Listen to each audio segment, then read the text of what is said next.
Welcome to Lawyers Who Learn, where we explore how attorneys' engagement and lifelong learning fuels their growth. Join us to uncover these journeys and gain insights for your legal career.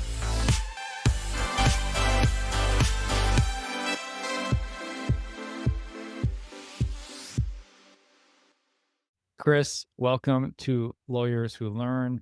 I already gave you the spiel, but the goal is I am the student. You are the lawyer who has had an amazing 25 plus year career and journey. You also have a book that's out called The Legal Wellness Kit. So I am all ready to dive deep into sort of your learning and growth journey. So thank you for joining me today. Oh, thank you so much, David. It's an honor to be here. So first of all, your day job is a pretty big job at that. Right now, you're the Associate General Counsel and Head of Insurance for Pacific Seafood. If my memory is serving me correct, that's like a pretty popular restaurant chain, or am I thinking something's wrong? That's okay. It's a global seafood producer, so it's sort of Even bigger. it's a 10-figure privately owned seafood producer. And so it's interesting how I got to start working with them was through my solo practice. And, because the general counsel at the time went to Notre Dame Law School and I went to undergrad there. We connected, and he also had seen some work that I had done previously through Preventive Law, center of my practice at the time. He reached out. He's like, "Hey, you want to have a coffee?" And so I'm like, "Yeah." So I'm in Portland at the time. We meet at a Starbucks and just start talking a lot about Notre Dame football and the things that we have commonalities about. But he wound up sending me a couple of projects, and over the course of a few months, we started working more and more together. And they wound up making an offer for me to come in and start working with them. It was right around, actually, it's almost been 5 years now, so January 2021, and really cool place. What does it mean to be, again, let's say I'm the student, first learning question. What does it mean to be Associate General Counsel? I hear that term a lot. Is there a lot of Associate General Counsel? Does it mean you're of counsel? What does it mean in your situation? Yes, it's a great question. And so when you think about if you're in a law firm, you have the associate of counsel, partner kind of relationship dynamic, that kind of stuff.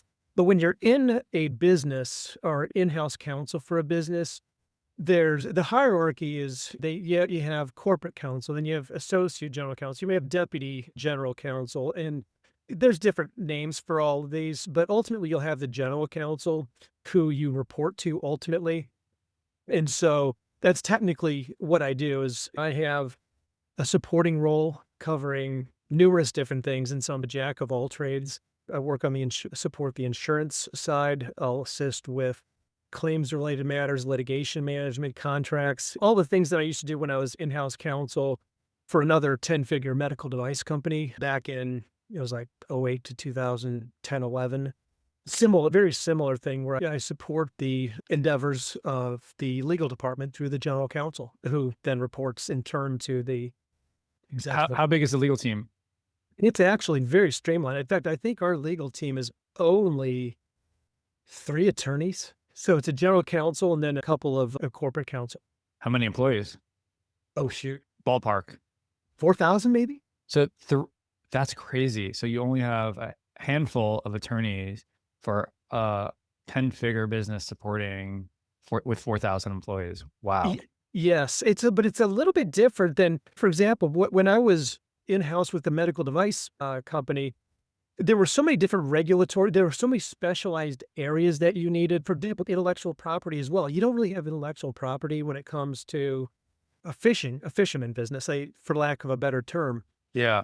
So because of that, you don't need specialized in-house IP counsel or specialized, to a certain extent, regulatory, but a lot of that's handled by the locations. So it's a little bit more limited. I would assume, though, we all watch the show. I'm not sure this is not what you do, but we watch those shows on any of the True TV or whatever, like the deep sea fishing shows where they go off and there's personal liability and injuries. I'm sure is a large thing. And this is not where I want to take the interview. So I'll cut it off here, but to me, it is interesting having such a small team. I wonder I just wonder, and I don't know if there's a quick answer, how AI is helping you guys, if at all right now, streamline what you do. And do you heavily rely on outside counsel from AmLaw 100 firms or mid-sized firms to support you? And It's then a very after this, I'll move on to other interesting things. No, it's a very good question. And actually, as you were thinking about that, I'm like, oh, you're talking about deadliest catch. Like That's it. That's it. Yeah. Getting Alaskan sea crab or a snow crab. And actually, we do have a fishing fleet that actually goes out and does fishing offshore, but it's a little bit more limited than that. And a lot of times we'll rely on, for example, Jones Act liability, injuries on boats, those kinds of things. We have insurance in place, which I work with the executive team on managing some of those things in a supporting role. It's a great question about AI. And this is actually part of it. I'm so glad that this is your podcast, Lawyers Learn. That's something that, as a Gen Xer myself, I was an early adopter on this stuff. I think it's cool as can be, as long as it's used properly. I mean, I see too many LinkedIn posts and actually CLEs that I do where they have all these cautionary tales where attorneys will just spit something in and then a legal brief is filled. Is there any tools that you've used or like contract analysis tool? I go to tech conferences all the time. I just came from one. There's discovery is obviously a key one, but there's, I don't know, hundreds of companies that do contract AI analysis. They'll write the contracts. Clio does this now. There's so many things like that. Have you needed that? No, we actually have our own portfolio of contracts that we deploy, which is another nice thing about being a larger company is that we have a library of contracts that we actually, And what these tools do is they take your library of contracts and essentially make your life a lot easier, is from what I understand. Yes. So really, I use it more in the context of, because you don't want to blow up a business relationship if your contractual counterpart is not willing to use their form. So they may send over their own big form. And we actually have a transactional attorney in our legal department who does quite a bit of this. So Got it. I'll support from time to time, but where I find it's very beneficial is that you got a big contract and you got a clause in there, which normally I'm able to go through and redline and do all the things that 25 plus years, you just figure out how to do this stuff. But you may run into kind of a nuanced legalese paragraph that is not one that I'm normally used to. So I've actually been able to, for example, utilize AI in order to, after I put in some revisions, is this making sense? Am I hitting this the right thing? And it's really about the prompts with this. Learning. Okay. Yeah. I'll leave you. No, it's good. A rabbit hole on that. Not even that. I want to get to I'm good there. I didn't want to take you in that path. I was just curious. So sorry to interrupt, but like you mentioned a term before, which is where I want to dive deeper into, which is the term preventative law. And as I said to you before, actually bought your book. I read through your book and I've read some on your website, the Legal Wellness book, which congratulations, we're going to talk about writing a book because I know how hard that is. What you said in your book is you were talking to a friend about what you do, and you essentially help prevent entrepreneurs and companies from getting into trouble, almost like preventative medicine. Is that a term that you made up or is that used in the industry? Because if you made it up, you should be I'm curious how that's helping you in your brand. So this is actually, it's a really cool story. And so I was happy when I started my solo practice after graduating the master's program, this is the University of Oregon Sports Product Management program. And so I was like, okay, I want to start a practice here. And my problem is that after years of being in-house counsel, associate of counsel, partner, those kinds of things, the one thing that you don't learn about is how to be an entrepreneur. And so that was the nice thing that the master's program gave me, is that a ton of tools. But what I was struggling with, and I'm sure a lot of your viewers can relate to this, especially their entrepreneurs themselves, is that I couldn't figure out the elevator pitch to save my life. And so I would sit down with numerous people, hundreds of people, in order to figure out the problem to be solved, that kind of stuff. And they'd ask, what's your elevator pitch? Everyone, without fail. And the story of the elevator pitch, of course, is that you're supposed to be able to tell your story by the time you get to the top floor. I couldn't get this thing out of my mouth in like minutes. I'm sweating, turning red. I just couldn't do it for weeks. And then I sit down with this guy in a coffee meeting up in Seattle, and he goes, I'm struggling through it again, feeling my face turn red. I'm sweating, that kind of stuff. He goes, So it's kind of like preventive medicine. And I'm like, huh? Yes. And I'm like, can I use, and he's, I don't care. So I go back and I'm like, is there such a thing as preventive law? And so I did a bunch of research, and lo and behold, it was a term coined by Dr. Lewis Brown in the 50s. He actually wrote a book called Preventive Law, which is the forerunner to the modern day general counsel. Of course, he was with the law school at the University of Southern California, and as a Notre Dame guy, I didn't really like that too much. But the more I went through that, the central tenets were not too far dissimilar. And so what I did is embrace that, because it's, I think, a wonderful term to use, because preventive means peeking around corners, anticipating legal risks before they materialize. And I noticed, for example, on LinkedIn, nobody was using this term. So I just started putting up through a wonderful marketing person that we had at that time. She's like, start putting up posts, start putting up blog articles, start, I guess, recoining this term. Bring it. All right. So take me through. I love it. Now you do this. We're on an elevator. You got 20 seconds. And you're at this time in your stage. You just came up with it. And I meet you on the elevator. I'm like, Chris, what do you do? Oh, now you're going to put me on the spot. Yeah, of course. Absolutely. The practice of preventive law is peeking around corners and anticipating legal risks before they materialize. And who was your target market then? Entrepreneurs and small businesses? Yeah, the elevator pitch is over. No, I appreciate that. It started, interestingly enough, for entrepreneurs. But the problem is that I started noticing is that, listen, I got a business as well. And when you're targeting entrepreneurs, a lot of times they don't have two nickels to rub together. Everything that they have is going into making molds, their own marketing, intellectual property, those kinds of things. So the thought of paying an attorney, it wasn't of interest to them. And so I realized that there are firms that have figured out how to scale that model. And being a solo practitioner, I really didn't have it yet. Yeah.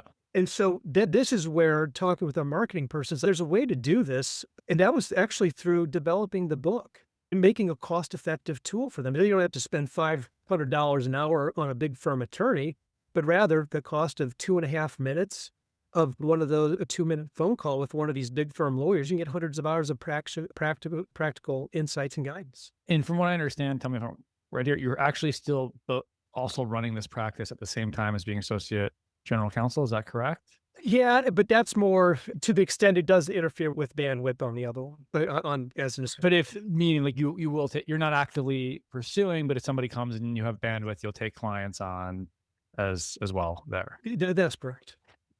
And okay. And just out of curiosity, because jumping back for a second, you did, I think in Notre Dame, you mastered in sports product management, correct? Actually, I was a finance major at Notre Dame. It was actually a master's program at the University of Oregon that was sports product management. Master's before law school?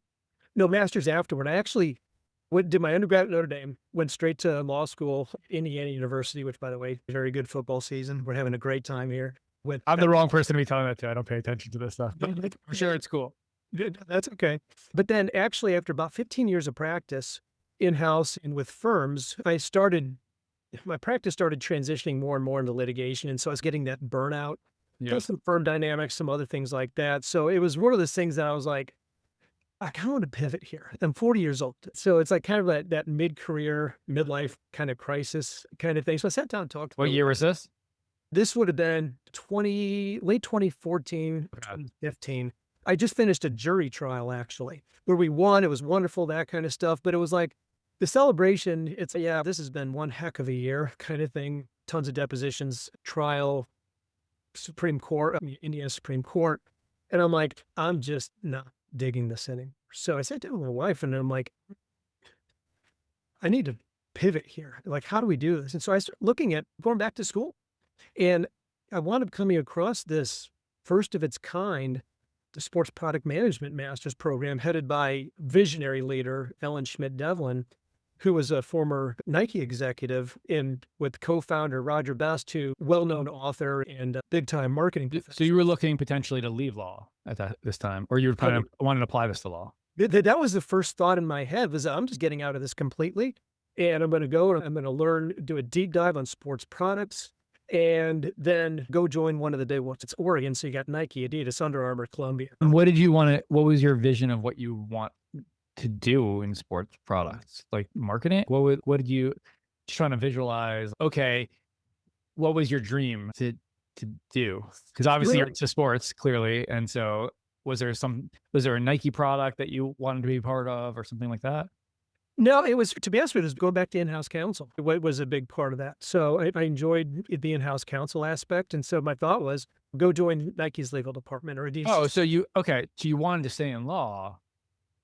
Yeah, it's different. Telling you both sides. You weren't sure, I guess. That's correct. When you're in-house, you're also on the operational side as well. And so you're assisting business development units achieve their goals. And so, it's, whether it's a chief operating officer or a chief legal officer, but you're got it. Okay. So you wanted to be in the executive level type role or legal role at a company, a big company. That makes sense. Yes. That was the initial thought. Got it. Like you didn't want to design Nike sneakers and actually got it. So it was the business side. So that was what you went into. It's a 10-week course. 18-month course. Oh, okay. Including 10-week internship, sorry. Yes. Internship in Vietnam, which we'll, I guess, talk about for a second. 18-month course. You're not working at this time, correct? Full-time? That's correct. In fact, on the way, my family is in, my wife and 3 kids are in India. Wow. Okay. So you had 3 kids at the time and you made this pivot. How old were they? Oh, shoot. I would say 9. How old are they now? Yeah. 9, 8, and 5. Wow. Okay. My wife's basically a single mom for about the better part of a year. So this is a huge, okay, we need to dive into this. This is a huge life change and a big leap. What's your wife's name? Garetta. So you and Greta, you're like, Greta, look, I can continue doing what I'm doing in my practice. I can do this for the next 20 plus years. I'm sure it'll be fine. I'm just going to be miserable. This is not what I pictured I'm making this up. Tell me if I'm right. But you're spot on. This is not what I pictured in my life. I need to make a change. Now is the time, because if we wait until they're going to be going to college, like it's going to be too much pressure then. So now we have 10 years. I've always been passionate about sports. I think I could take my legal degree. I think I can take my business side and go into, my dream would be in legal marketing. But honey, I need to move away for probably a year and come back on weekends. And I'm not going to be making money at the time. If that's what was, let's say that was, if I got that, how did she react to that? What was the conversation like? She'd seen how I was feeling and sure. And so she was completely on board with it from the onset, but it's okay. Like with anything, we got to have a plan. And so we put the plan together and then drove out. Actually, we were at a wedding. In fact, I hadn't even chosen the school yet. It was between Columbia. They had a sports management master's, which is more like front office with a sports team or athletic director. But then you had this other one. And so we were looking, I'd gotten into both programs. So are we going to go to New York? Are we going to go to Oregon? And the thought is, wherever we're going to go is probably we're going to wind up moving. And so we had one of our good friends had a wedding just a couple months before in Hood River, which I don't know if you've ever been to Hood River. It's one of the 8 wonders of the world. Wow. Wait, where is this? It's Hood River, Oregon, it's in the Columbia Gorge. It's spectacular. Okay. And so we go out there for this very nice wedding. In fact, her friends still live out in Hood River.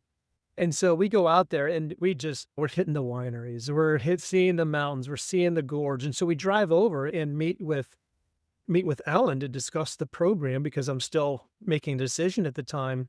And Ellen just sold me and sold Greta on it as well. And so we got back from the trip and said, this is it. And we can see you had a third party help bring you both in on the vision.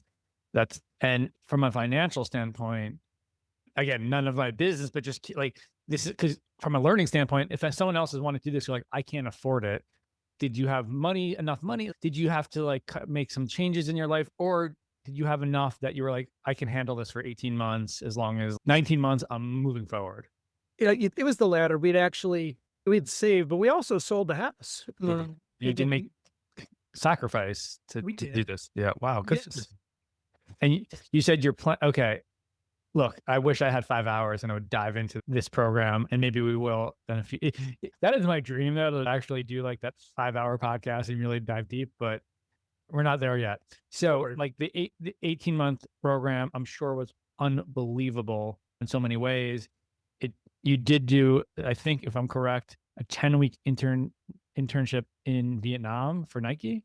Yeah, it was contracted. It wasn't it was Nike's contracted factory out there, but it was actually for a company on Taiwan that had 4 different factories, an Under Armour one, Nike, which is kind of their flagship, as well as an inflatables and an Adidas one. And so it was actually the choices I had after graduation were going to be either start my own practice, but I also had an opportunity to go out there.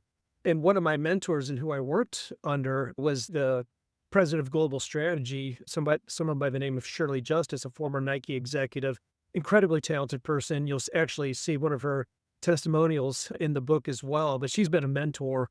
And so it was going to be going out there and working with her. But then it's like, listen, we just moved the kids out to Oregon. Are we going to really move them out to Vietnam, away from family, friends? It was like one of those things that, as cool as it would have been and enriching it for all of us, it was just going to be too much. And so that decision made it, okay, let's figure out our own practice here. Got it. I didn't realize. So you actually moved your family closer to you. Yes. Okay. I thought you said you were away from the family for a year. I was. Oh, actually I was. And so after the program ended, or actually toward the end of the program, about a year later, that's when we moved everybody out. So I still had about 6 months to go in the program. Got it. Okay. Just out of curiosity, and you didn't prep for this, so that was, is there anything specific, again, me sitting in the student role, that really stood out to you, what you learned like that from the program, without getting like a general cliche, like, oh yeah, you have to work hard in business? Was there anything really of value that you feel like you got from it? Or the answer could be, not really. It's such a great question. And really, to be honest with you, I went in without a whole lot of expectation.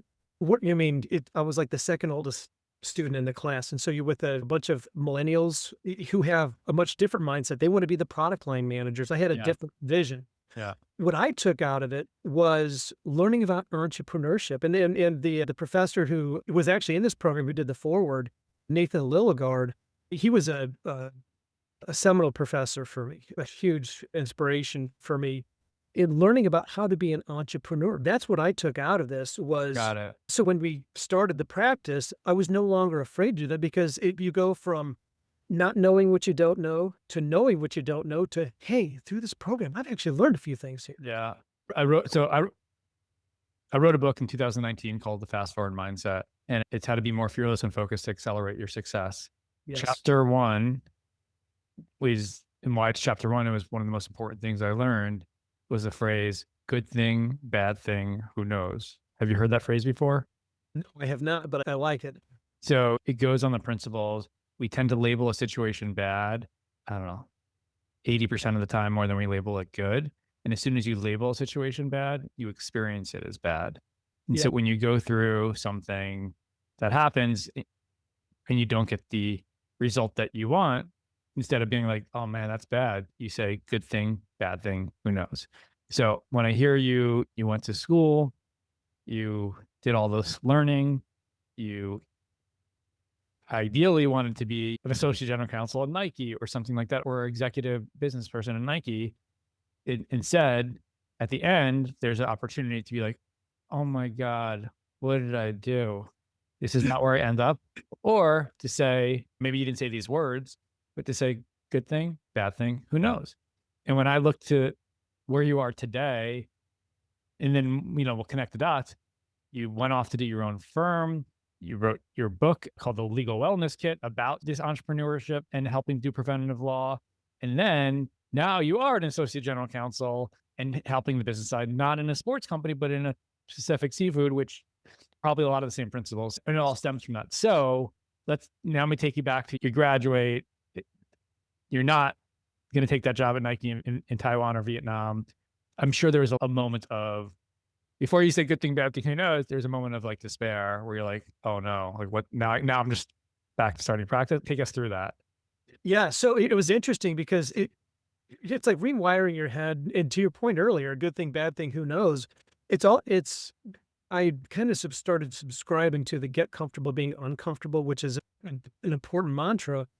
But then also it's see everything as an opportunity. This is the light that's being put on your path right now. Let's run with it. But it's like, how do we do this?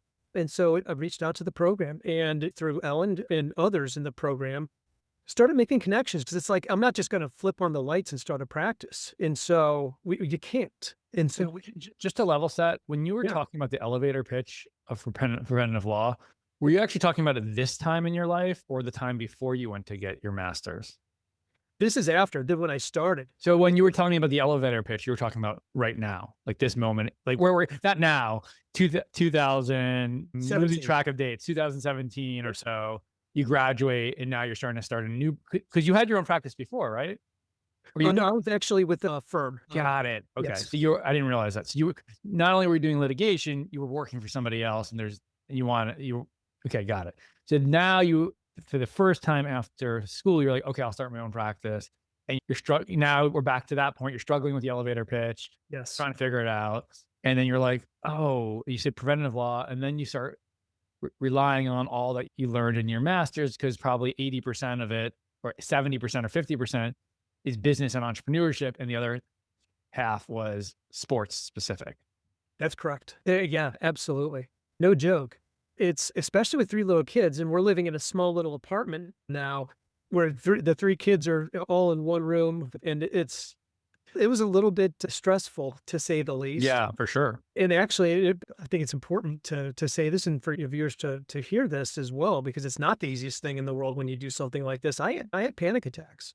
You stay up all night. You're thinking like, how am I going to do this, that kind of stuff, because you got savings there, but it's dwindling if you don't make this thing work. And so it's okay. How are we going to do this? Leverage your network. And I sat there, and Garetta and I, we had hundreds of meetings, calls, lunches. I can't tell you how many. And it was basically through that, you start getting a comfort level. Then you take on a couple of projects. Then you start doing more and more, and you start thinking, it's like I wish I could remember the name of the Japanese filmmaker, but he talks about one step at a time. Don't look at the top of the mountain. That's just going to stress you out. Just look at the step in front of you and each step along the way. And then after a few months, you're going to find you're halfway up that mountain. What role does Garetta play for you here? You mentioned panic attacks. Is Garetta panicking with you? Is she calming you down? Like, how is she supporting you in these areas? Because it's such an important component to it. Could you mention the word we? I didn't know if you meant Garetta or somebody at your firm. I would love to, because obviously having a partner who's helping you in supporting you, and if she has the bandwidth to do it, is clearly a huge benefit. Well, when we started, it was like we wound up getting this little office in WeWork at the postal building downtown Portland. So we're like a little fishbowl. And so we sit at one table, 2 laptops, we're facing each other the entire day. And then So she was doing the firm with you. so she was doing more the admin. Yeah, but she was working with you to build it. Yes. Amazing. Oh, it was. And so we're in the Amazing and terrifying. It was for both of us. Yeah. And then when you're in this WeWork scenario, it's almost like you feel like you're in the fish section of PetSmart, where you have all these little. Totally. Oh, so around 3:00, she'd leave and go pick up the kids. We only had one car at the time. Pick up the kids, either take them home, then come pick me up, or we'd figure out a way to do that. And we did that, then moved into a larger space as the work started progressing to an urban office a little closer to where the schools were. And then as we got to a point where we were comfortable with the growth of the business, I was able to transition more into not needing her on the admin side as much. And she was able to go back to being stay-at-home. Sure. with kids. And you mentioned panic attacks. I'm curious, was there anything that you did at that time? Anybody who helped you? Any books that you read that helped you with the stress and the panic attacks? Yeah. And it was really like, how am I going to get this messaging? How am I going to, so many different things. There were actually, Greta was a rock, and she always has been a rock. It's almost like she doesn't show it, but she shouldered it, but didn't show it. And so it was part of them having more of the meetings. I came across through a colleague of mine who does crisis management, had his own crisis management practice, a guy by the name of Casey Boggs, but he introduced me to somebody by the name of Adam Vasquez, who wrote a book called Toothfish. And that was another very important book, because as I read through this, I kept on thinking about, how am I going to fit into this market? How am I going to fit into this market and compete within this market?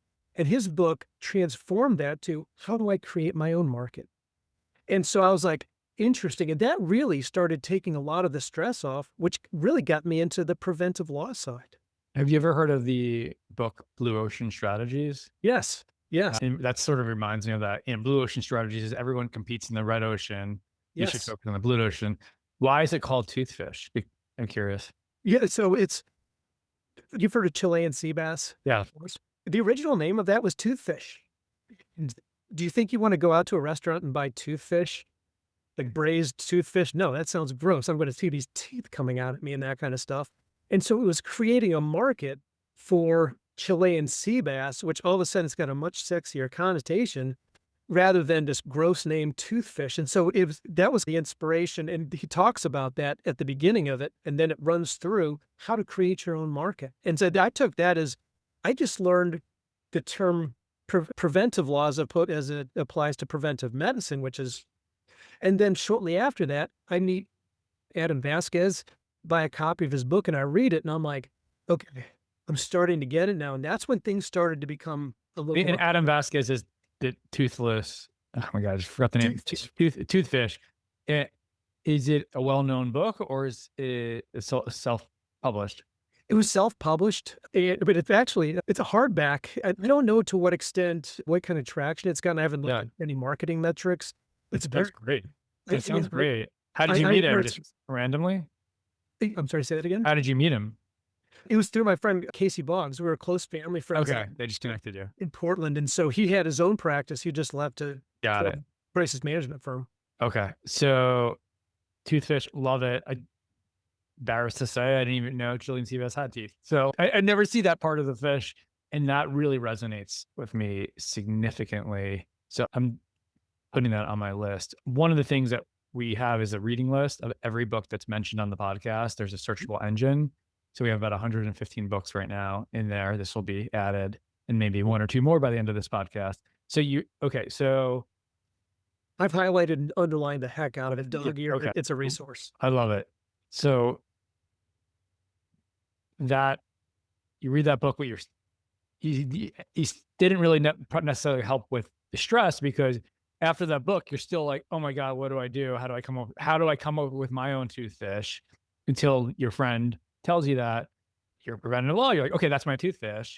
Yes. Now, was there any big moments in your practice that were like triples or home runs where preventive law really took off? Or was it just a lot of like singles and doubles that were really good, decent, not home run clients, but they pay the bills and they built that up? Yeah, to be honest with you, it hit for the cycle. Say that again? Hit for the cycle. What does that mean?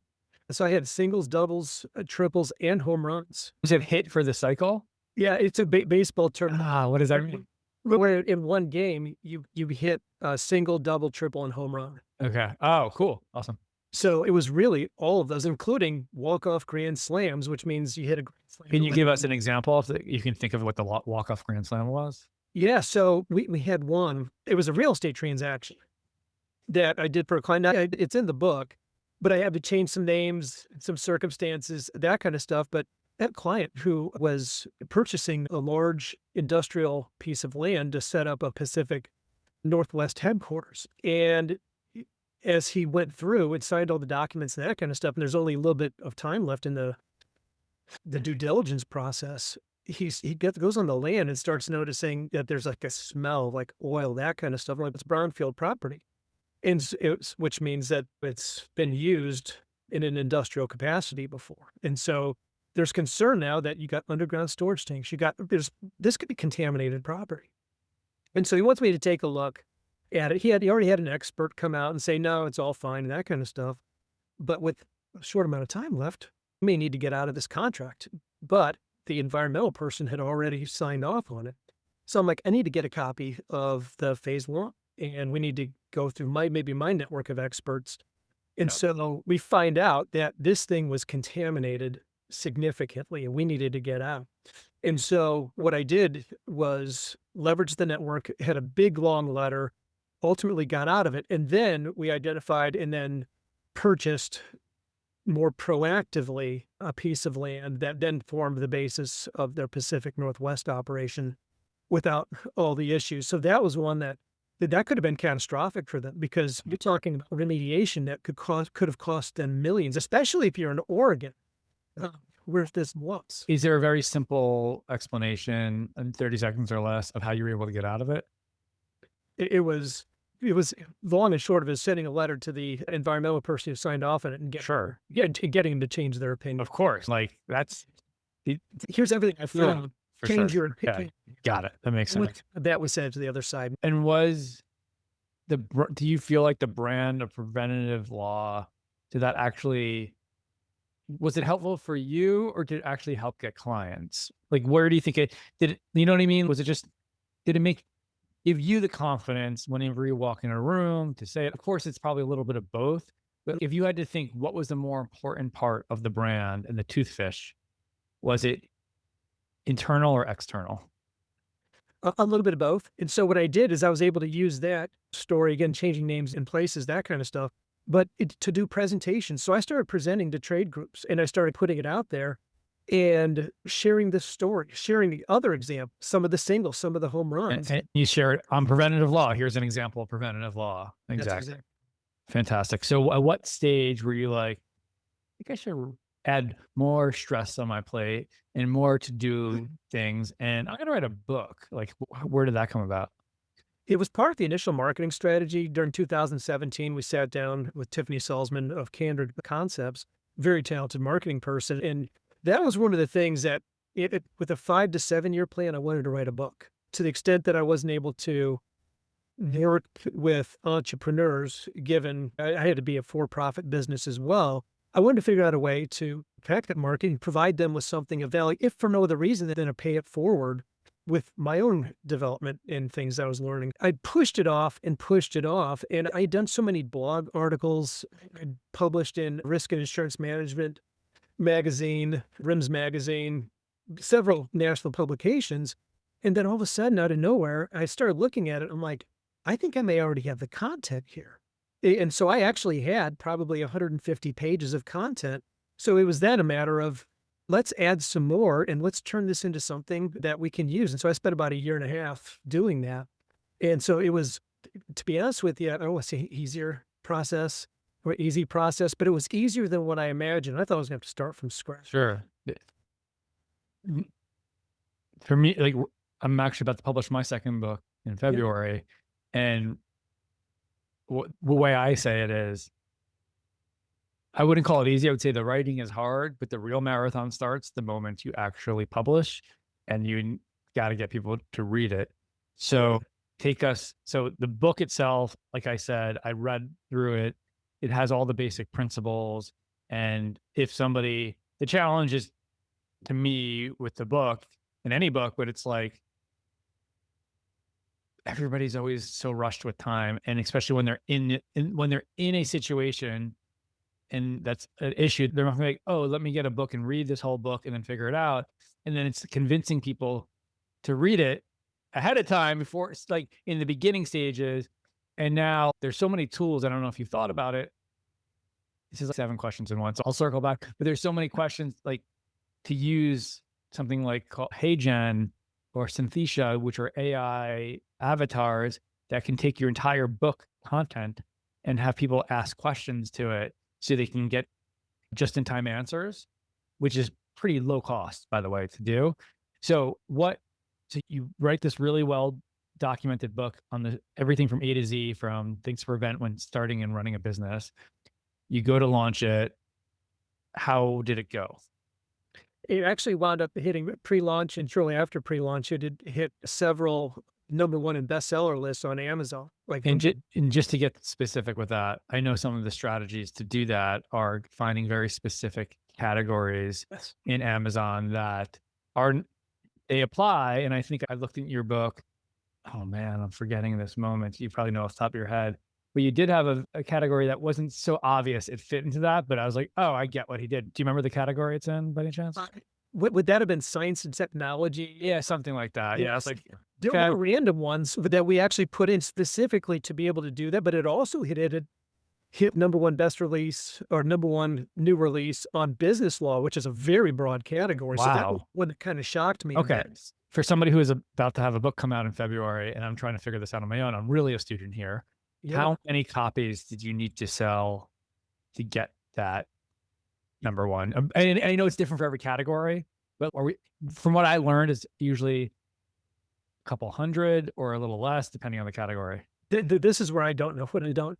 Okay. Mentioning about some of those AI tools, I'd love to pick your brain offline about some of these, because at the end of the initial honeymoon period, it's then all of a sudden life happens, and then I got to get back to my clients, got to get back to my work here.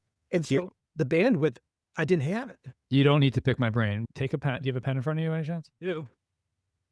Because I don't know any more than you. Just go to Hey Jen, write Hey Jen and Synthesia, which is like SYSTHESIA. Those are two places to start. I think Hey Jen is the one that can actually take your knowledge and answer questions. My recommendation is do a free trial when you have. I usually do these things like on the weekends or at night or very early in the morning, because I get too stressed to do them during my workday because they're just messing around. And upload your book or excerpts of your book and say, okay, use this and also what I would do, I would recommend, you can do this on now ChatGPT, you can do it on Claude, you can do it on Gemini, you can create your own GPT and your own project to test this out. And I don't know if you've done this yet, you upload your book and it has now the entire data set of your book, and you can just ask it questions. Actually the best right now tool for this is Google Notebook, LLM. If you have a Google Apps account, I don't know if you use that to power your email, it comes included with that, but it does the best job summarizing data and organizing it. So there's just so many tools right now that can take a book, that can take this content from a podcast and I don't know if you've heard like Notebook LLM, they turn it into a podcast, they turn it into videos. Yes. Yeah. So like that kind of stuff. So it's interesting, the Google Notebook that you mentioned, actually, I wound up taking a segment of the book and it created a podcast. And I sat there and listened to this. I'm like, this is pretty cool. Yeah. And I meant to ask, so you got a new book coming out. Tell me about it, please. Yeah. Thank you for asking. So it's called 11 Suitcases. And the subtitle is How a Family Moved Abroad and Changed Forever. And in 2019, my family and I moved to Barcelona 7 months before COVID hit. And we ended up staying there for 2 years. And it's a kind of similar story to you. Yeah. I have 3 kids. At that time, in 2015, so it was around the same time as you, I was 40. Yeah. Fascinating, actually. Actually fascinating. And I was hitting my own midlife crisis. And I had a business that I really liked, but I was just like doing the same thing every day. The kids, I could barely handle. Like we had a 1-year-old who wasn't crawling out of his crib and all these things. And I was just like sitting with my wife and I'm like, I don't know. I think we need a change, like just whatever. So we bought a book called 3 Questions for the Frantic Family. It was written by Pat Lencioni, who also wrote the 5 Dysfunctions of a Team. So a very famous author. The reason he wrote the book is he has 4 kids. And it took all the things from mission, vision, values that you apply to a business and you applied it to your family. And he had this one thing called the rallying cry, which is essentially, what is your vision for your family over the next 10 years?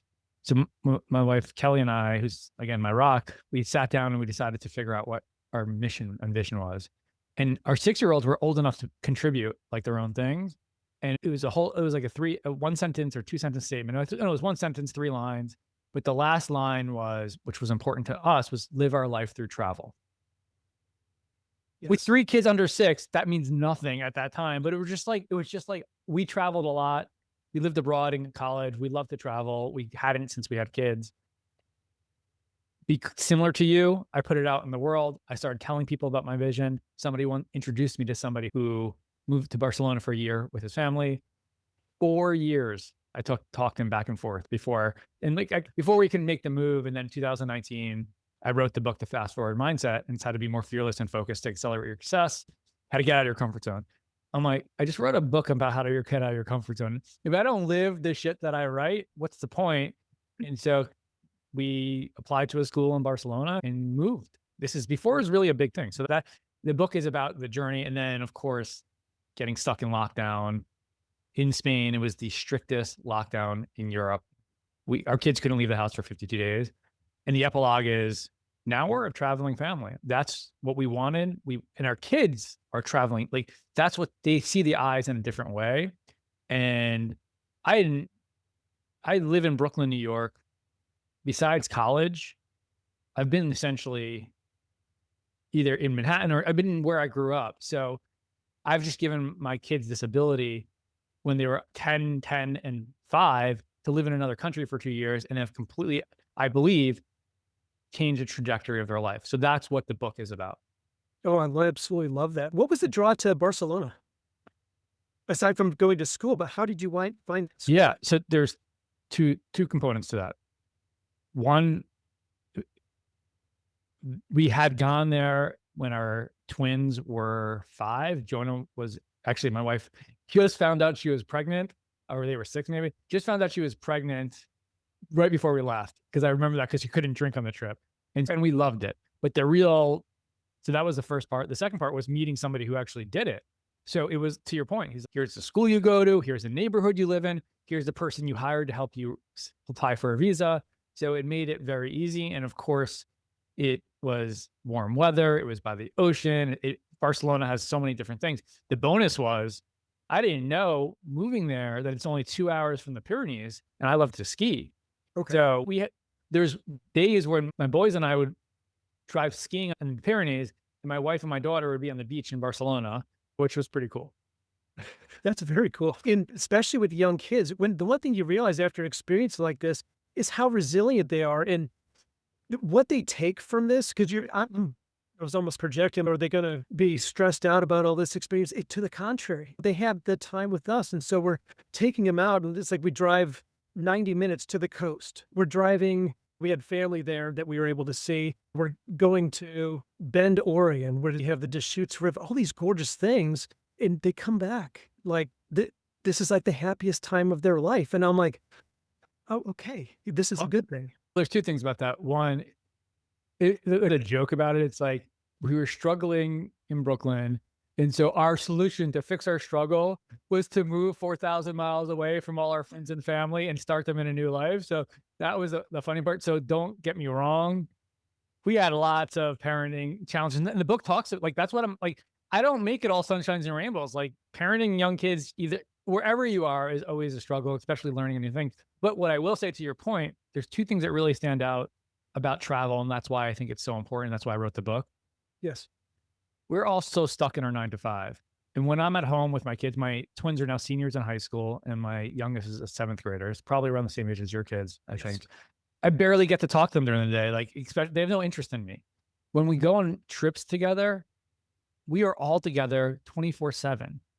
And we don't do what most people do, which is they go on vacation, they go to a beach somewhere, and it's 7 days. You'll remember, oh, it was a good trip, but you won't remember anything else about this trip. We've gone, since we've been back from Barcelona, we've gone to Japan, we've gone to New Zealand, Australia, Israel. We're going to Patagonia in 2 weeks. And each day, we can remember every different day because we're doing something else on these trips. And no, don't get me wrong, it costs a good amount of money to do these trips, but we don't do it like a 5-star way. We do it in a way that makes sense so we can make it happen and do it. So like that, like you always hear, like, many people say, can I afford to travel? And they also say, can I afford not to travel with our kids? And the other thing is, you only have once your kids are 18 and out of the house, I'm afraid, like, it's happening very soon. Are your kids, what's the age of your kids now? Soon to be 20, 18 and 15. And so we were actually talking about taking the kids, because we haven't done outside of the obligatory, we're moving you to Oregon kind of thing. Yeah. But actually going to Scotland, because we actually had seen, listen, let's get back and check out some of this, check out the Highlands, go show them London. They've never seen that before. And so do a tour. And even then we wound up watching British baking show, the holiday version. And they had hogmanay, which they brought in Scottish people or Scottish actors or old contestants to make the Scottish New Year dish or something like that. And so we looked at each other, we get another signal here that maybe we should take them all to go see Scotland. Do it.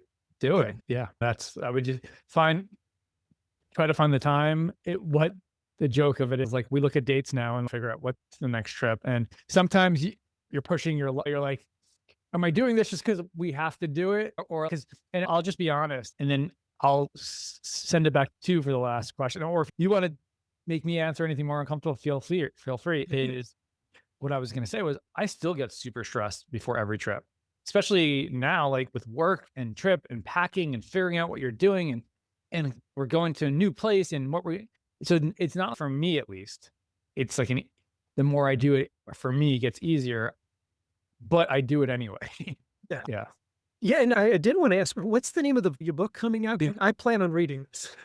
Cool. So and I'll send you the link afterwards, but let me just, hold on. Let me see if I can, oh no, I don't know if I can do it here. It's called 11 Suitcases.